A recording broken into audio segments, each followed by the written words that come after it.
দেখো বিজয়া, তুমি যে এখানে আই কার্ডে যে ডিজাইনটা বানিয়েছো, এখানে তুমি যেই তোমার প্রথমে মোবাইল নম্বর দিয়েছো, ইমেল আইডি দিয়েছো, আর তোমার বাড়ির যেই অ্যাড্রেস দিয়েছো না, এই তিনটে লেখার আগে আমরা যদি একটা করে সিম্বল ক্রিয়েট করতে চাই, তাহলে আমাদের এটা সিম্বলটা কিভাবে ক্রিয়েট করব আমরা, এটা একটু তুমি আমাদেরকে আজকে দেখাবে।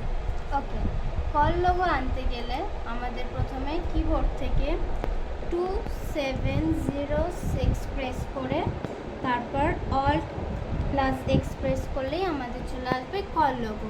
বাহ। নেক্সট আমাদের ইমেল আইডির লোগো আনতে গেলে 2709 প্রেস করে অল্ট এক্স একসাথে প্রেস করলেই চলে আসবে ইমেলের আইকন।